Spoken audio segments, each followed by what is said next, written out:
I should have said no. That was my first thought when I stood in front of dorm room 3B, clutching a too-heavy suitcase and trying not to let my hands shake. A new school, a new room, a new roommate, and not just any roommate. Rin Takahashi. I hadn't seen him since middle school, since he transferred out mid-year without a word. Back then, I'd been just the quiet kid who always watched him from behind library bookshelves or across the soccer field, heart hammering whenever he smiled. I thought I'd gotten over it. But the moment the dorm door creaked open and I saw him again, barefoot, messy-haired, a towel slung over his shoulder, blinking like he hadn't slept in days, I knew I hadn't. "You're late," he said, eyeing my suitcase. "I missed the first train," I mumbled, already nervous. He stepped aside, letting me in without another word. The room smelled like peppermint and laundry detergent, clean but lived in. One side was clearly his, perfectly folded clothes, plants on the windowsill, a black guitar leaning against the wall. The other side was empty. I hesitated near the bed. "So, where should I?" He glanced at me, then at the floor. "Yeah, about that. There's only one bed." I blinked. "What?" "The room's small. They only put one in. The school's messed up. You can take it, I don't care." I looked at the bed. It wasn't small. It was worse, it was a queen. Big enough for two. My cheeks warmed instantly. "I'll sleep on the floor." Rin raised an eyebrow. "No, you won't." "I will. It's fine. I've slept on worse." He leaned against the wall, arms crossed. "You'll catch a cold. Or worse. The floor creaks. You'll wake me up every time you move. Just sleep in the bed." My eyes widened. "With you." "For safety," he said, deadpan. "Dorm ghost. Haven't you heard?" I stared. He smirked. "Relax. I don't bite. Unless you snore. Then I might smother you with a pillow." Very reassuring. I ended up sleeping in the bed. Correction, I tried to sleep. I lay stiffly on the edge, heart racing, trying not to breathe too loudly. Ren was on the other side, already under the covers, back turned. The gap between us might as well have been the Pacific Ocean. After 30 minutes, he shifted. Then again. Then, his arm flopped across my waist. I froze. His face was near mine now, soft in sleep, hair falling across his forehead. And then, "Kay," he whispered. My heart dropped. Not my name. His fingers twitched against my hoodie, and I realized he was dreaming. I held my breath, afraid to move. Who was Kay? A friend? An ex? A boyfriend? The next morning, I woke up with his legs tangled around mine, and his hands still curled against my shirt like I might disappear. I didn't say anything. He didn't either.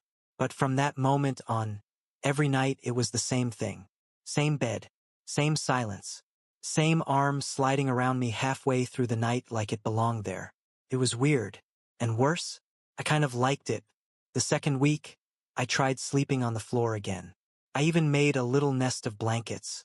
At 2 a.m., he woke up, dragged the blanket off me, and stared.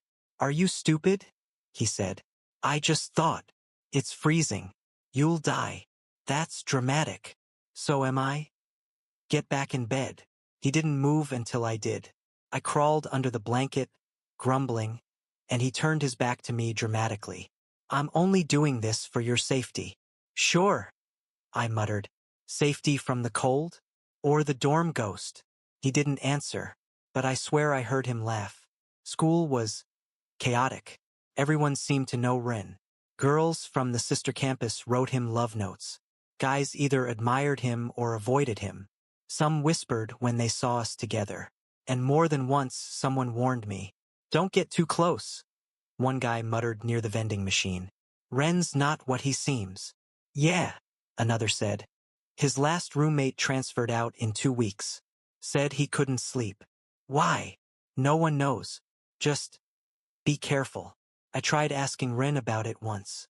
He looked up from his textbook and said, "People like rumors. It makes them feel interesting." "Is it true?" He shrugged. "Does it matter?" I dropped it, but I started noticing things. How he always checked the locks twice. How he never let me leave the window open at night.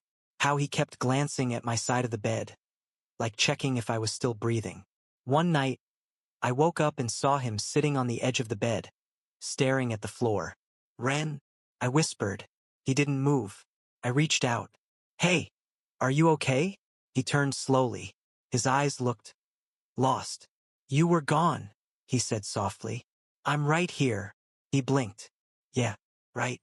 Then he lay back down and pulled the blanket up like nothing happened. Despite all of it, we got close, sort of. He taught me how to use the laundry machine without flooding the hallway. I taught him how to cook cup ramen without burning the noodles. He kept stealing my socks. I kept borrowing his hoodie. He was annoyingly attractive in the mornings. Messy hair, sleepy voice, always stealing my side of the bed. I started pretending to be annoyed when he, accidentally, touched my hand. He started pretending not to notice when I stared too long. It was like a game. One we didn't name. One we didn't stop. Until the day I found the drawer. I wasn't trying to snoop. I dropped a pen and it rolled under his bed. While reaching for it, I noticed a small drawer. Locked. I tried the handle. Didn't budge. That night, when he came back from practice, he noticed I was quiet. "You look guilty," he said. I dropped my pen. "Okay. Under your bed." He paused. I didn't look at him. "There's a drawer. What's in it?" Silence. Then, "Nothing you need to see." "Why's it locked?" He turned away, jaw tense. "Because I locked it. I should have let it go. But at 2 a.m., curiosity won." I waited until I heard him breathing softly, then carefully slipped out of bed. Used a bobby pin. "Thank you, YouTube." Clicked open. Inside was a single photo. Ren. With another boy. Black hair, sharp smile, arm around Ren's shoulders. There was something written on the back, smudged by time. Couldn't read it. But what chilled me wasn't the words. It was the red stain on the corner. Like dried blood. A floorboard creaked behind me. I turned. Ren stood in the doorway, backlit by moonlight, eyes dark. "You looked where you shouldn't have," he said quietly. I held the photo like it burned. "I'm sorry." He took a step forward. "Go back to bed." "Ren. Now." I went. He didn't follow for a long time. And when he did, he didn't speak. But I didn't sleep that night. Not because I was scared of him, but because I finally realized there was a part of Ren I didn't know at all. And maybe I wanted to know everything. Even the dangerous parts. Ren didn't talk to me the next morning. Not a glare. Not a word. Just silence, thick and heavy like rain clouds right before a storm. He got dressed, tossed his gym bag over his shoulder, and left with nothing but the soft slam of the door. I sat on the edge of the bed, still holding the image of that photo in my mind. That boy beside Ren. His smile was sharp and bright, but his eyes were unreadable. They looked familiar, not because I'd seen him before, but because there was something in them. A feeling I knew too well. Something like falling. I hadn't meant to invade his privacy. But something about that photo, the lock, the whisper in his sleep, the way he checked on me every night. It all felt tangled, like puzzle pieces that didn't quite fit. When Rin came back in the evening, he dropped his bag, walked past me, then turned sharply. "New rule," he said without looking up. "No touching my stuff. Ever." I swallowed. "Okay." He kicked off his shoes. "Second rule. You sleep in the bed. No more floor stunts." "But for safety," he said again. But this time his voice was flatter, like he didn't mean it anymore. I nodded. "And the last rule," he muttered, tugging his hoodie off. "Don't ask about the past. Mine or yours." "Why mine?" His gaze flicked to me, finally. "Because if you ask me things, I'll ask you things. And I don't think you want that." I didn't have a reply. Instead, I stood there awkwardly while he turned the TV on and sat cross-legged on the bed like nothing had happened. And then, just as casually, he patted the spot beside him. "Come watch," he said. "You owe me for breaking into my drawer." It wasn't forgiveness, but maybe it was close enough. We watched a dumb cooking show, and Ren kept mocking the contestants, doing dramatic voiceovers in a British accent. I tried not to laugh. Failed. He threw a pillow at me. I threw it back. We didn't talk about the photo. But that night, as we lay in the dark, I turned to him just slightly. Who's Kay? His breath hitched for half a second.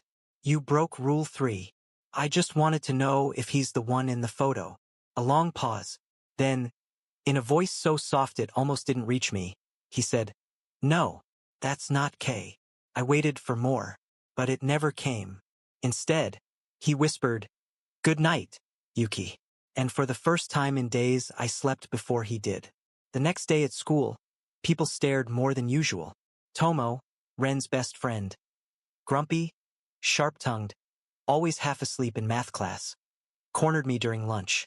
You're still alive, he said, like it was shocking. I blinked. Yeah. He looked me up and down like he was checking for bite marks. He's never shared his bed with anyone, not even me, and I've known him since we were 6. It's not like that, I said quickly. Tomo raised an eyebrow. Isn't it? It's just because of the dorm ghost. Tomo actually laughed. He used that line on you too? I froze. Wait, he's lying? Oh no, the ghost's real. But it only bothers people who leave their laundry in the washer too long. I wanted to sink into the ground. Tomo leaned closer. Listen, Ren's complicated. Messed up in ways he doesn't talk about. If you're gonna stay close, be ready for all of it. Not just the pretty parts. I looked down at my sandwich. I'm already in, I said before I could stop myself. He smiled like he knew something I didn't. Then don't break his heart. He won't show it, but he'll feel it. That night, I was determined to act normal. I flopped dramatically onto the bed after brushing my teeth, pretending to take up the whole thing. No room for you, I declared, spreading my arms like a starfish. Ren stared, towel still on his head. You're literally half my size. Doesn't mean I can't defend my territory. He smirked. You want to start a war? I nodded, serious. This bed isn't big enough for 2 kings. He yanked the blanket. I shrieked. It became a full-blown wrestling match.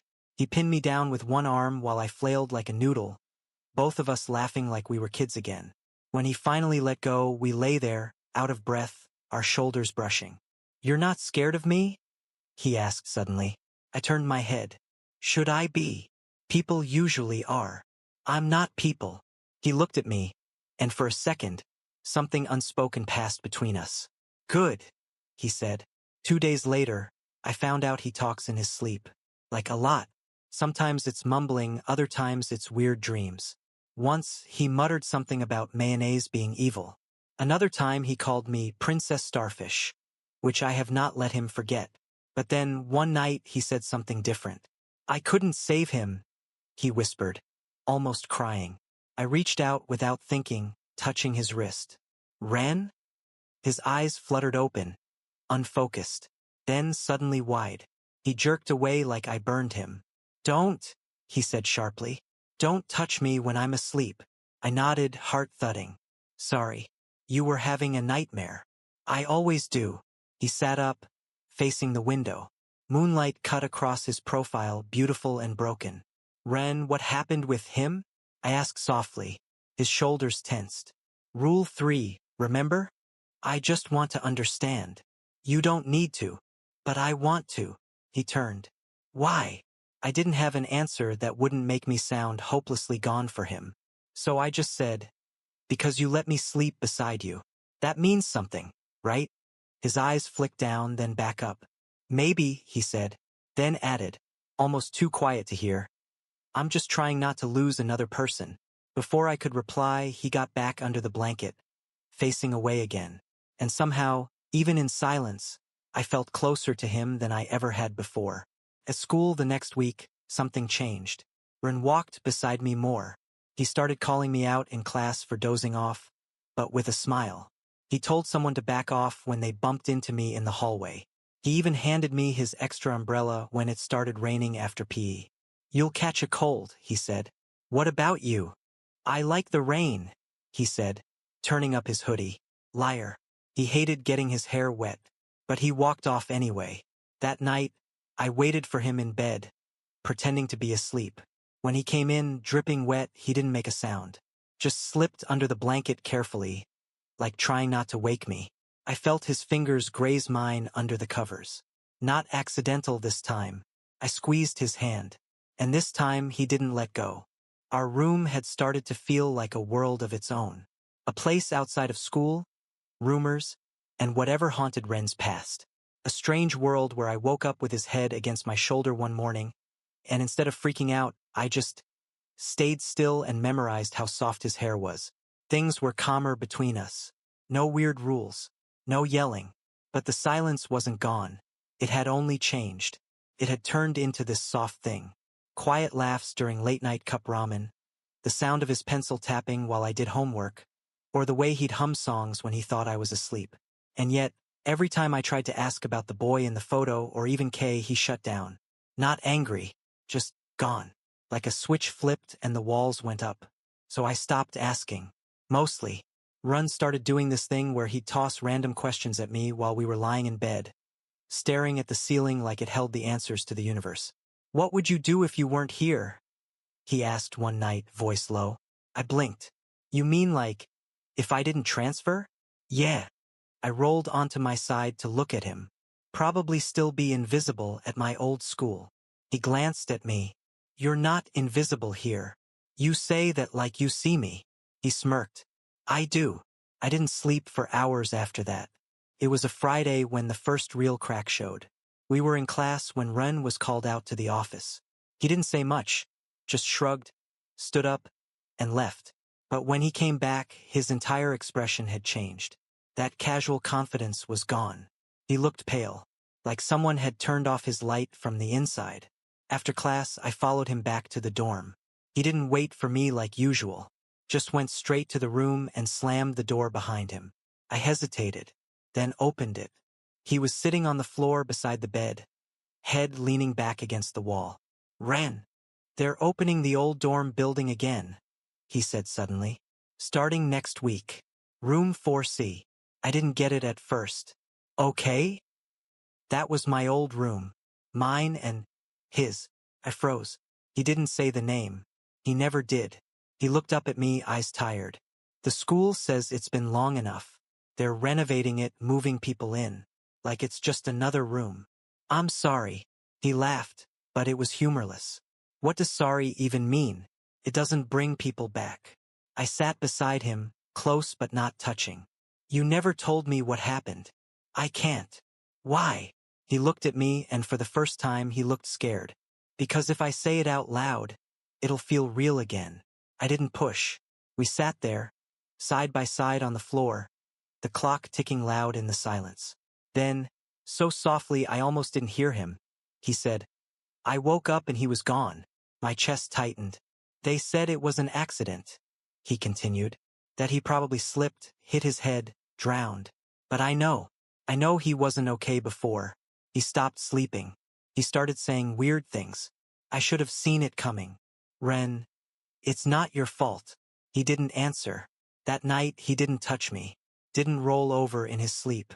The distance between us felt like a canyon. I hated it. The next morning, I brought him coffee from the vending machine. He took it without a word but sipped it slowly. "You look like a kicked puppy," he muttered. "You look like a grumpy cat." He snorted. "Takes one to know one." I nudged his shoulder. "Let's do something dumb." "Like what?" "I don't know. Build a pillow fort? Pretend we're 5. Tempting. We actually did it. Piled up all the pillows and blankets and crawled inside, facing each other with flashlights and snacks like we were at a sleepover. Ren looked more relaxed than he had in days. "You're weird," he said. "You share a bed with me every night." "Touché." We laughed, and it felt normal again, until I reached into the snack bag and pulled out his phone by accident. The screen lit up. A message preview. Unknown number. K was my brother. "I want to talk." I stared at it. My hand froze. Ren noticed. His eyes darkened. "Give me that." "Ren, give it." I handed it over. He read the message, locked the phone, and tossed it aside. He didn't speak for a long time. Finally, he looked up at me. "It's starting again." "What is?" "The past." And just like that, our tiny safe world felt smaller. Later that night, I caught him standing at the window. He didn't know I was watching. His reflection looked tired, even in the moonlight. I walked up behind him. You don't have to do it alone, you know? He didn't turn around. I'm not used to people staying. Well, I'm not people. He glanced at me over his shoulder. No, he said softly. You're not. We stood there for a while, side by side. No words, just quiet understanding. When we finally climbed into bed, I thought he'd roll away again. But instead, he reached over and pulled me close, closer than ever. His voice was barely audible. Thanks for not running. I didn't say anything. I just tucked my head into his chest and held on. I didn't know what tomorrow would bring. But tonight, I wasn't letting go. Rain had a way of making everything feel heavier. It had been pouring since morning, the kind of endless, soaking rain that made even the air feel like it was holding its breath. By the time classes ended, I was already soaked from running across the courtyard. My socks squished in my shoes. My umbrella had flipped inside out.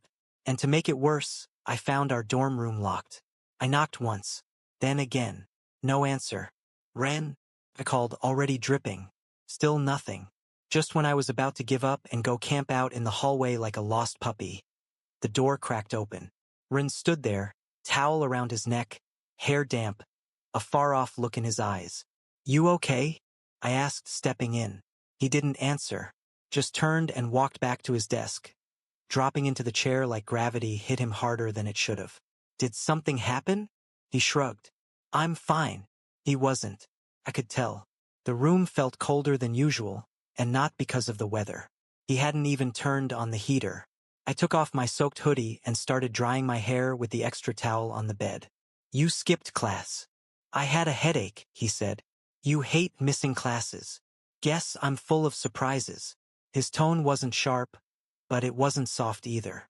I watched him, his shoulders hunched slightly, his fingers tapping a rhythm against the desk. Something he only did when he was trying to distract himself from overthinking. Is this about the message? I asked gently. He froze. Kay's brother messaged you again. Didn't he? Ren stood up so fast the chair scraped back. Why do you always have to know everything? I blinked. I'm not trying to. You always ask. Always look at me like I'm some broken thing you need to fix. That's not what I'm doing. Then what are you doing here, Yuki? He asked, voice rising. Why do you stay? Why do you keep sleeping next to someone who can't even close his eyes without dreaming about a dead boy? That one hit like a punch. I don't want to fix you, Ren, I said quietly. I just want you to stop pretending you're fine when you're clearly falling apart. He looked at me then, really looked, a sharp, searching, hurt, and then he said something I didn't expect. Maybe I don't want you to stay. The room went silent. Even the rain outside seemed to pause.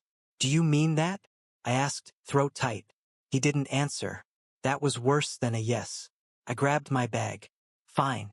If you want space, take it. I walked out before he could say anything else. The hallway lights flickered above me. Everything felt too loud. My footsteps, the rain on the windows, my own breathing. I ended up in the library. It was warm and quiet. The lights dimmed for evening. I curled up in the corner with a blanket someone had left behind, still wearing my wet socks, phone buzzing with unread messages. I didn't open them. Not until the next morning, when I woke up to a stiff neck and 20 missed calls. All from Rin. When I returned to the dorm, the door was unlocked. Inside, it looked like a storm had passed through. Drawers open, papers on the floor, the desk chair knocked over. But the worst part? Ren wasn't there. His phone was on the bed. So was my hoodie. And on the nightstand was a sticky note, in his messy handwriting. I'm sorry. I just needed to clear my head. Don't go anywhere. I stared at it for a full minute before grabbing my shoes and running. I didn't even know where I was going until my legs took me to the rooftop. And there he was, Ren, standing at the edge, wind tugging at his hoodie. Rain drizzling softly now like the sky had calmed down. He turned when he heard me. You came back, he said. Obviously. He looked down like he didn't deserve it. I said too much. You always do. That made him smile. Just a little. I walked closer, keeping my eyes on him. I'm not going anywhere, Ren. Even if you yell. Even if you act like an idiot. Even if you keep dragging around your past like a backpack full of bricks. He glanced at me. That's dramatic. I learned from the best. This time, the smile lasted longer. He sighed, rubbing the back of his neck. I don't know how to do this. I don't know how to let someone stay. You don't have to know everything. I stepped beside him, close enough to feel the chill of his skin. You just have to try. Ren didn't say anything, but his hand found mine, and for the first time in days we stood still. No drama, no ghosts, just us. That night he let me hold him. No jokes, no teasing. He curled into me like he was afraid I'd vanish. Fingers twisted in my shirt like anchors. You're the first person I've let this close, he whispered. Then you better get used to it. He buried his face in my chest and mumbled, Greedy, you like it. And the truth? He did. He just didn't know how to say it yet. When I walked into the dorm room Monday morning, someone else was already inside. He was leaning against my desk like he owned the place, twirling a pencil between his fingers and humming a tune I vaguely recognized. His uniform was too crisp, his hair too perfect, like he'd stepped out of a drama set. He looked up when I froze in the doorway and grinned like he'd been waiting hours just to annoy me. Yuki. My stomach dropped. Kazuki? Surprise, he said, holding out his arms. Miss me. Of all the people I expected to see again, my childhood friend ranked at the bottom of the list. I hadn't seen him since middle school, since the day he moved away without saying goodbye. And now he was in my dorm, acting like no time had passed. What are you doing here? I asked, still stunned. I transferred in, this morning. And guess what? He gestured around the room with an exaggerated flourish. They put me here. I blinked. In this room. He nodded, then tilted his head toward the bed. Bunking up with you and your very tall, very silent roommate. Speaking of, where is he? Before I could answer, the door swung open behind me.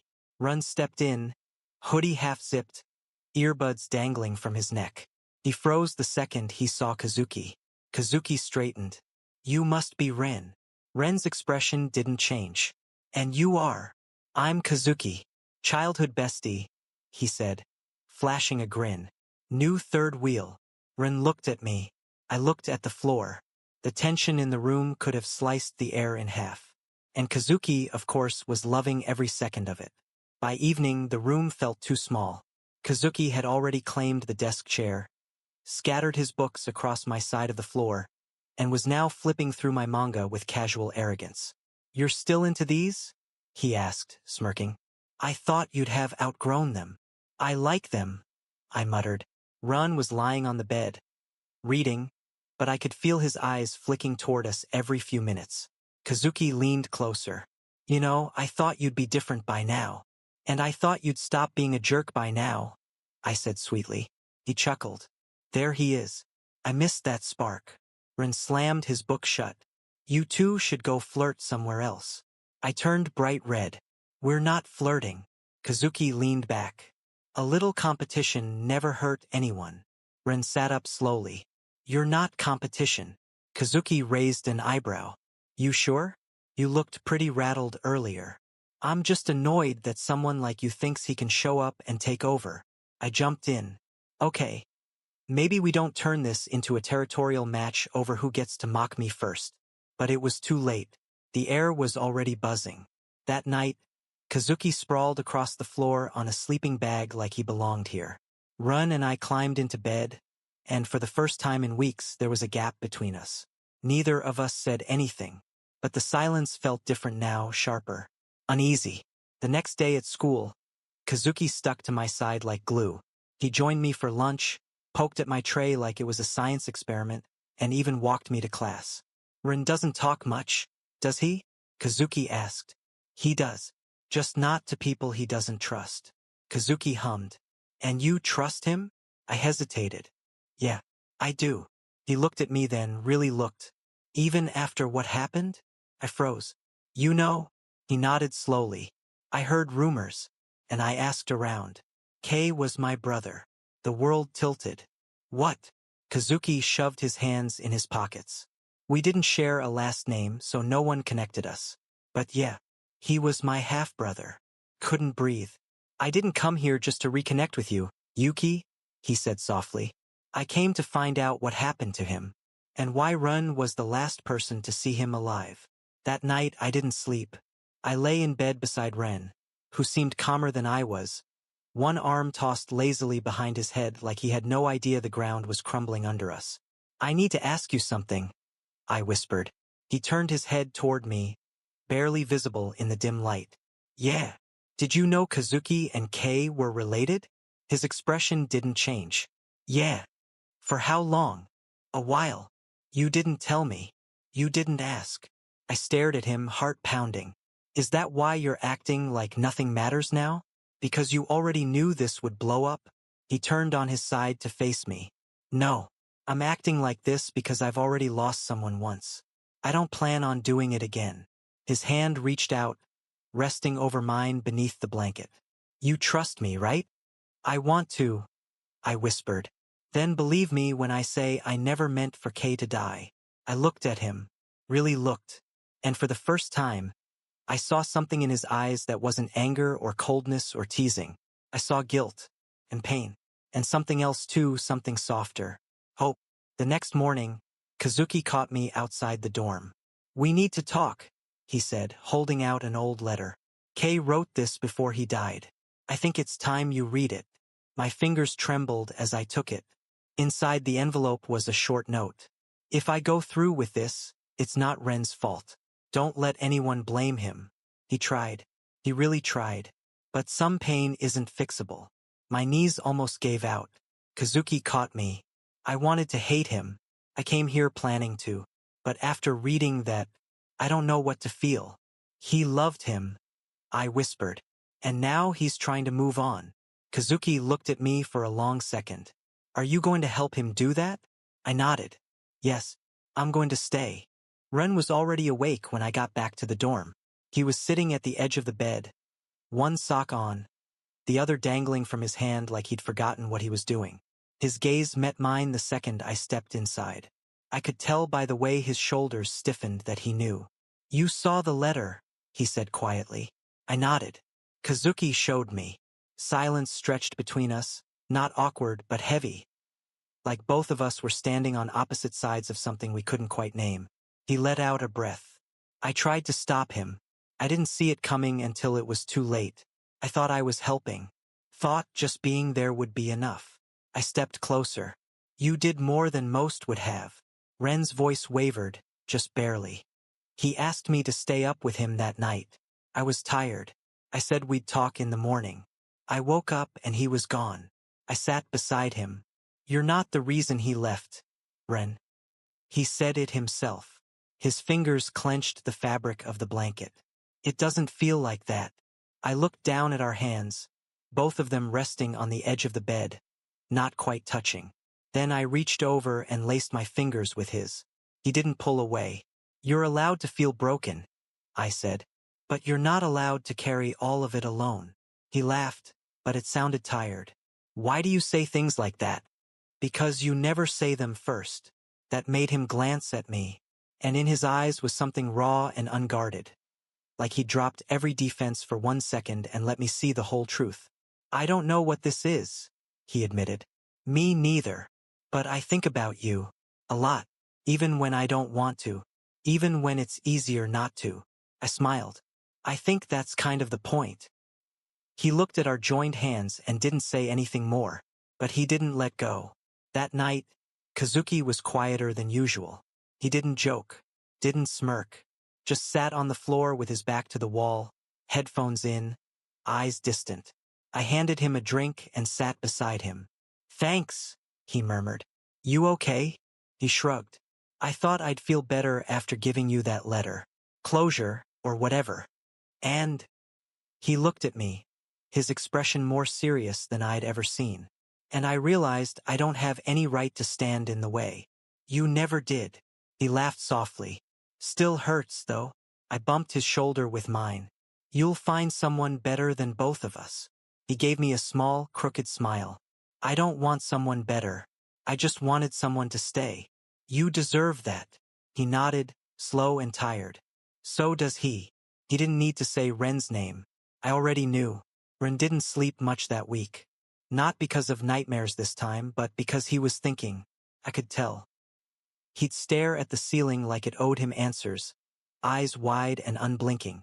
He'd fiddle with his phone, scroll through music, then close it without playing anything. Eventually, I rolled over and poked his side. Hey! You're doing it again. Doing what? Thinking so loudly I can't sleep. He turned his head. Sorry. You know what would help? What? Talking. Like normal people do. He hesitated. Define normal. I smiled. Okay. Like us people. He rolled onto his side, propped his head up with his hand. Can I ask you something kind of stupid? Only if I can give a kind of stupid answer. He stared at me for a beat. Why do you stay? Even after everything? Because I like how quiet it feels when I'm next to you, I said. Even if you never say anything, it's the safest quiet I've ever known. He blinked. Just once. And then, quietly, I like you. I stared. Then, was that your kind of stupid question? He chuckled. Maybe. I shifted closer, heart pounding. Well, I kind of like you too. Kind of. A lot. His hand found mine again. Every time it felt new. I don't know how to do this right, he said, eyes soft. You don't have to be perfect, I replied. You just have to be here. He always had been, in his own flawed, silent way. And I wasn't going anywhere. A few days later, Kazuki left our room with his transfer request approved. We helped him carry his bags down the hall. He didn't make it a big thing, just gave me a side hug and a nod at Run. Take care of each other, he said. Run nodded. You too. Kazuki walked away without looking back. When we got back to the room, it felt bigger, emptier, quieter. Rin collapsed on the bed, arms flung out. Thank God. He talked in his sleep. He sang in his sleep, I corrected, laughing. Run reached up and tugged me down onto the mattress beside him. You're not allowed to leave like that. Like what? Without warning. I wasn't planning to. Good, he said. Because I'd just chase after you. I didn't answer right away. I was too busy smiling into the crook of his neck. He pulled the blanket over both of us and whispered, This still counts as sleeping for safety, by the way. I nudged him. Liar. He smirked. You love it. And honestly, I did. We were almost normal now. Well, as normal as two boys secretly sharing a bed in a too-small dorm room with a history too heavy could be. Rin started doing this thing where he'd wait for me outside class, casually leaning against the wall like he wasn't trying to look cool. He'd walk me to the cafeteria, nudge my tray when I picked the same curry rice again, and steal the cherry from my fruit cup without asking. It was subtle, quiet affection. Nothing dramatic. No big confessions. But in the small gestures, the way he'd fix the hood on my jacket or how he'd kick my foot under the table just to make me look at him. I saw it. He cared. Maybe even more than he knew how to show. But love, I learned, doesn't cancel out hurt. It just makes it harder when things start to fall apart. It started on a Tuesday. Rain again. Always the rain. I was late to our dorm after club practice.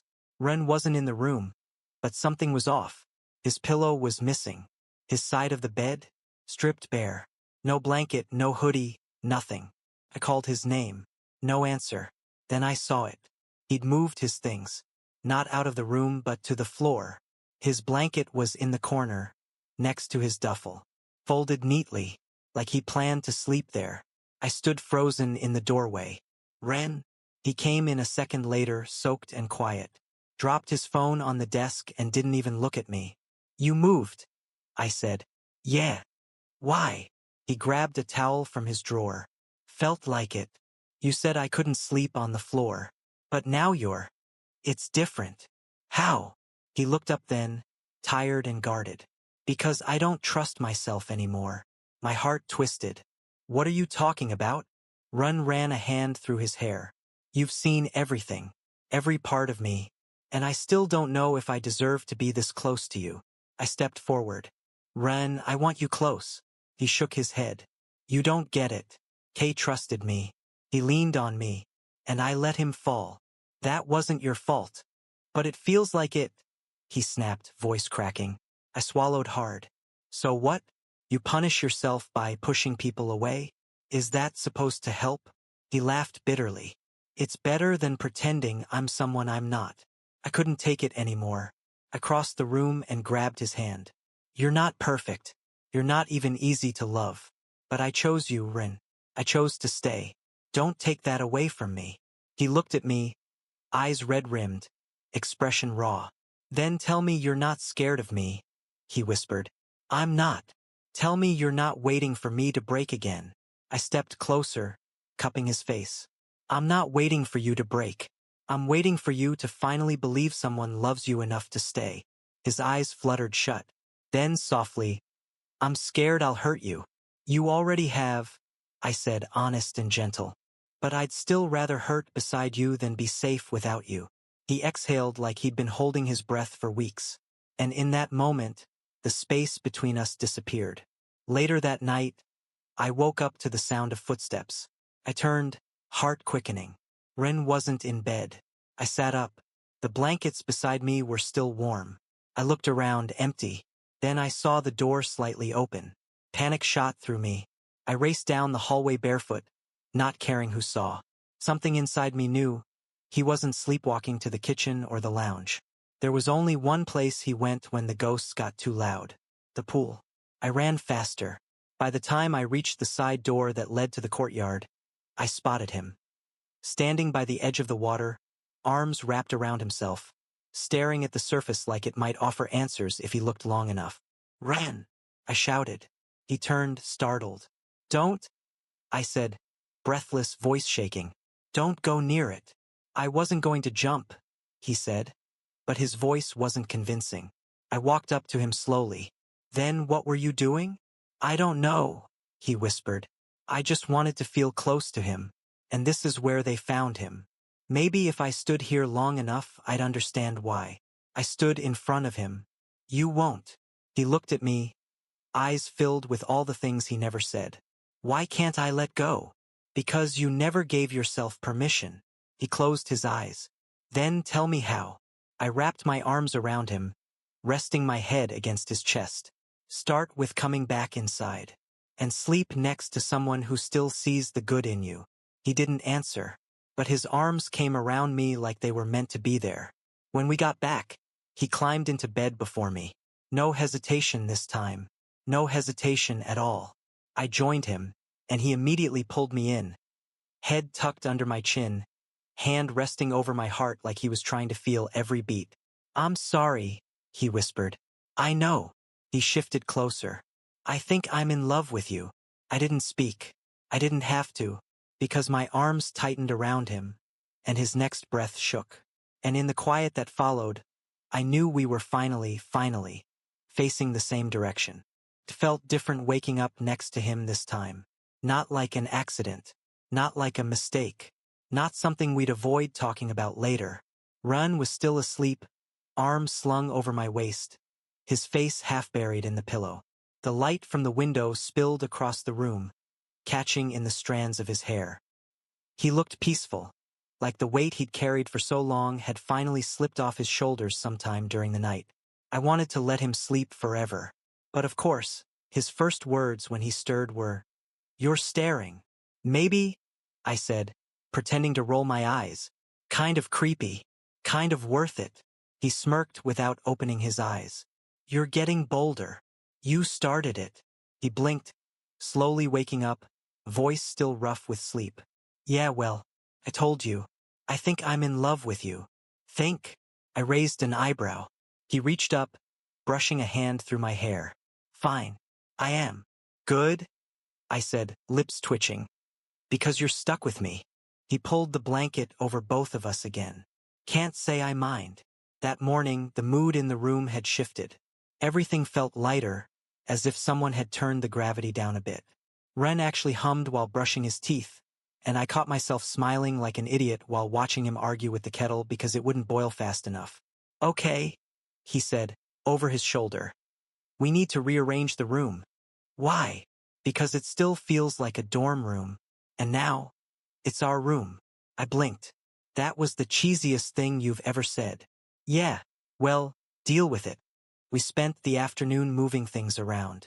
He let me put up my posters. I let him take over the windowsill with his plants. We took turns picking which things stayed and which things we boxed up.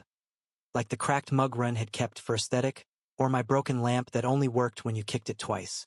At one point, we found a box I didn't recognize. Inside were the last few things Ren had saved from the past. A necklace, a dried flower, a photo, one I hadn't seen before. Him and Kay, smiling. Ren picked it up, quiet for a second. Then he put it down gently in the box and closed the lid. I think it's okay to let this go now, he said. I touched his hand. You don't have to forget him. I won't, he said. But I don't want to keep living like I'm still stuck in that room. This one's ours now. Not his. We looked around. Same walls. Same floor. But it didn't feel haunted anymore. Felt like a beginning. Later that evening, Tomo barged into our room with a snack bag in one hand and a notebook in the other. I knew it, he said, pointing at us accusingly. Knew what? Ren asked, calmly biting into an energy bar. That you two were finally acting like you've been married for 10 years. Took long enough. I blushed. We're not. Oh, please, Tomo snorted. I've seen less couple energy in rom-coms. Anyway, I need to borrow your bed. Ren and I both stared. For what? Ren said flatly. To take a nap. This is the coziest bed on the whole floor. Ren gestured. The floor's right there. I hate both of you, Tomo said, and left dramatically. As soon as the door closed, I laughed. Should we start charging for naps? Only if we use the money to buy better pillows, Ren said. Your side still feels like sandpaper. I shoved him with a grin. He caught my hand mid-push and didn't let go. I'm glad you moved in, he said suddenly, voice soft. I didn't have much choice, remember? Room mix-up. Still, he said, maybe the universe got it right for once. I looked down at our hands. Maybe it did. That night we lay in bed, our bed, listening to the rain again. But this time it didn't sound sad. It sounded steady, safe. Ren pulled me close, chin resting on my head. You're still not sleeping, he murmured. I'm thinking. Dangerous. Shut up. He laughed quietly, then whispered. Can I tell you something without you making it a whole thing? Promise nothing. I like waking up next to you. My heart did this quiet flip, like it had been waiting to hear that exact thing. I like falling asleep next to you, I said. So I guess we're even. He pressed a kiss to the top of my head, quick, almost shy. And just like that, the ghost of the past, the pain, the fear, it all felt a little further away. We weren't perfect. We still had things to figure out. But we were here, together. And for the first time in a long time, that was more than enough.